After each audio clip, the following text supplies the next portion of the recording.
Well, that's not actually true. It's actually not true. A lot of people think that. That's a common myth. You know, I've heard that. Okay, that one actually is true. And this is Should Have Asked the Tour Guide. Hi everybody, I'm Becca with Top Things to Do DC and Free Tours by Foot. We're standing outside of the Belmont-Paul National Women's Equality Monument.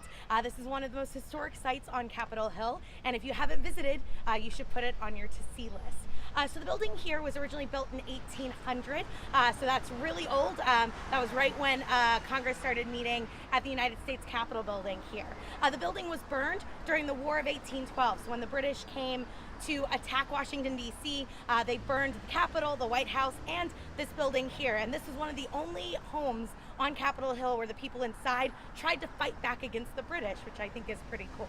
They had to rebuild the house in 1820, and it stood here ever since.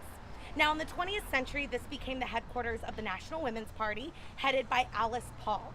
Alice Paul in 1916 is going to organize the effort for getting women the vote here in the United States. She's most successful in organizing protests, pickets outside the White House, and getting herself arrested, as a lot of these suffragists did.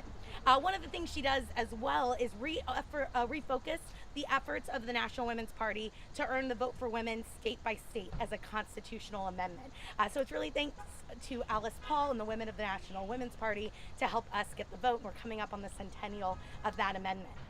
Now you can visit this site. It's part of the National Park Service today. Under President Obama, it was named a national monument to women's equality. It's free. It costs nothing to come visit. It's open Wednesday through Sunday, and you can find more information about that on the Park Service website.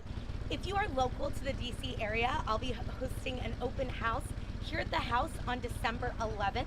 It starts at 6 p.m. It'll go for a couple of hours. You can drop in, enjoy some wine, some cheese, a tour of the house, and learn about the history of the National Women's Party. Today, we're an educational organization trying to share the story of women's suffrage and women's equality. If you're interested in our open house, just comment on the YouTube video and I'll send you a personalized invitation. And of course, come by and visit the house. It's the only national park site where you can earn a special junior suffragist badge. So if you're a fan of the NPS and their badge program, you gotta come and visit. If you're interested in any other off the beaten path sites or creative places to visit in DC, comment below and I'm happy to make a video for you.